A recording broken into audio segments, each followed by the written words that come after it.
Kalau kalian mau masuk ke bagian backend engineering itu kalian mau nggak mau harus bisa matematika, minimal logika matematika. Kalian mau fokus ke game, nanti kalian bakal diajari sistem-sistem dasar dari pembuatan game tersebut, mulai dari mekaniknya, mulai dari pembuatan desainnya.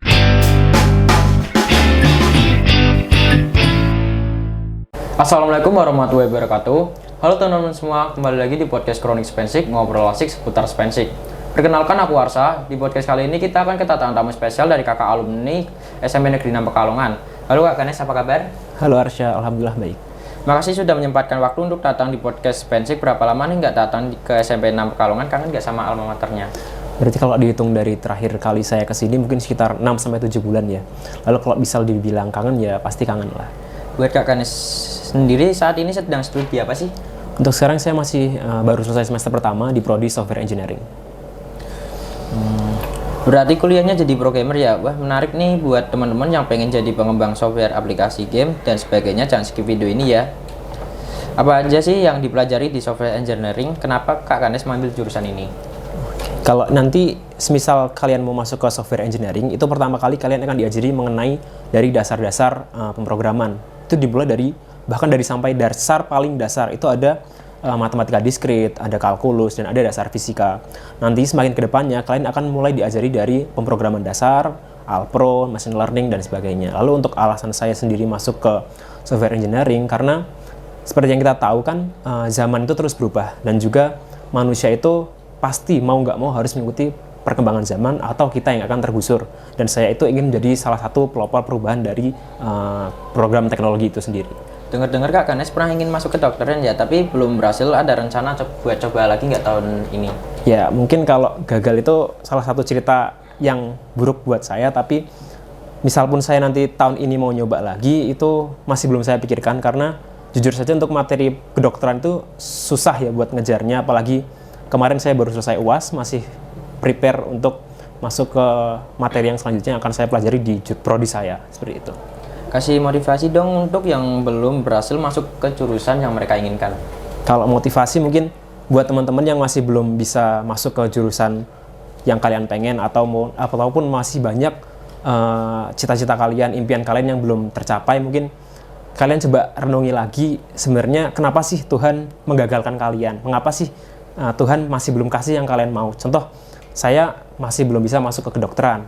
Saya coba mikir lagi, kenapa saya ditempatkan di sini? Kenapa saya ada di Purwokerto? Kenapa saya harus belajar software engineering dan jadi programmer, berusaha untuk jadi programmer, seperti itu. Lalu kalau saya telusuri lagi, mungkin Tuhan itu menempatkan saya di sini untuk ketemu sama orang-orang yang lain, sama individu yang lain, sama kaprodi, sama rektor, sama teman-teman saya yang lain, untuk berusaha saling menguatkan satu sama lain, saling ketemu, saling silaturahmi agar bisa saling bermanfaat satu sama lainnya, seperti itu. Kan ini jurusan komputer gitu kan Kak, apa sih bedanya TIK sama software engineering itu? Kalau dari TIK dan software engineering, sebenarnya ada banyak kan, ada TIK, ada Ilkom, ada teknik komputer, ada software engineering. Kalau dari TIK sendiri itu, mereka mempelajari tentang software engineer dan juga sebagian besar itu di computer science. Sedangkan untuk di software saya sendiri, prodi saya sendiri, software engineering, itu lebih fokus ke pengembangan software dari awal sampai ke akhir. Kalau menurut dari kaprodi saya, Bu Gita itu bilang kalau di software engineering nanti kalian akan diajarkan bahkan dari dasar, mulai dari diskritnya kalian nanti, kalkulusnya, logika permainan logika kalian, sampai nanti sistematis dari suatu program bisa berjalan. Nanti kalian akan diajarkan hingga kalian bisa menciptakan suatu program yang sederhana bahkan hingga sampai ke yang rumit, seperti itu.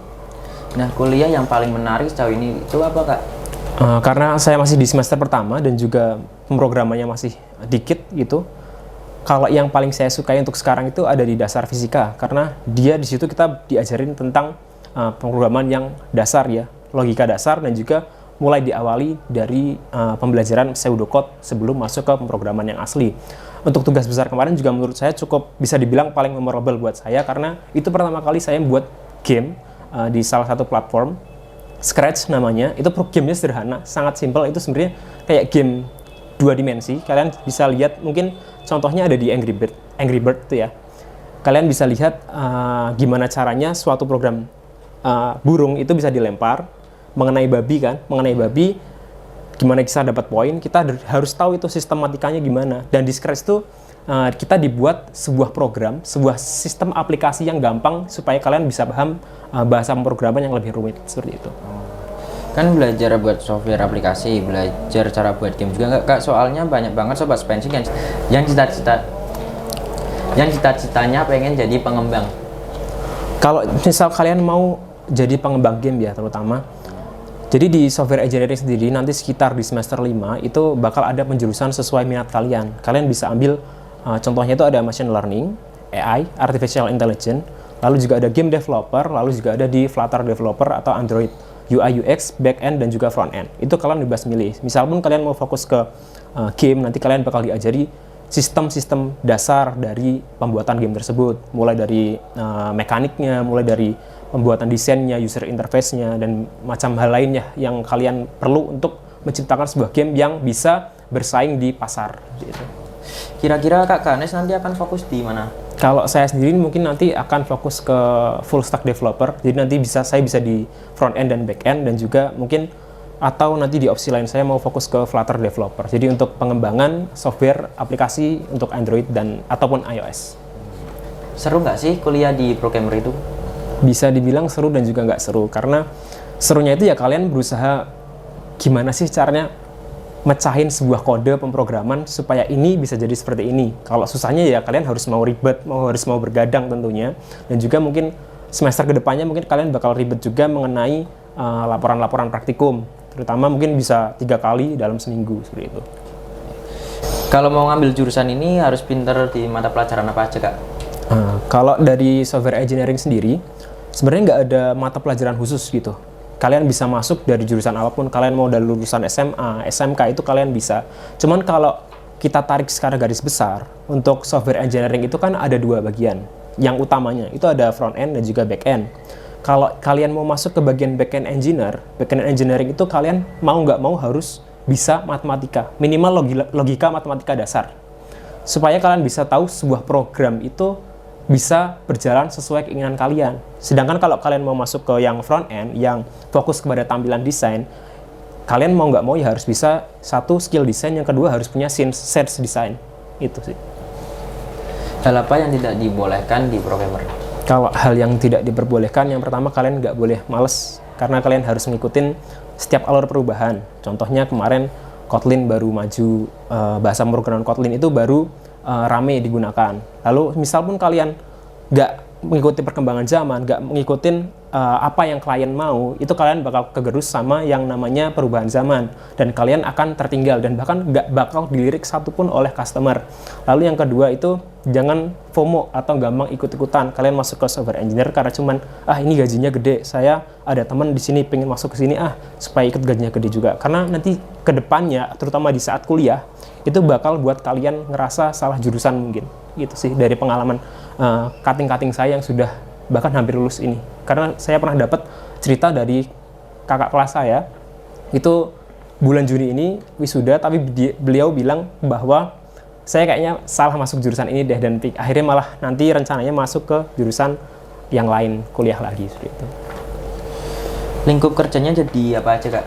Sebenarnya kalau jurusan yang paling luas lingkup kerjanya itu ya ada di ini, software engineer, karena kalian bisa masuk di mana aja, dan skill kalian itu pasti dibutuhkan, apalagi di era teknologi informasi seperti zaman sekarang ini. Contohnya ada bank tuh, bank kan pasti butuh yang namanya software programmer di bagian belakangnya.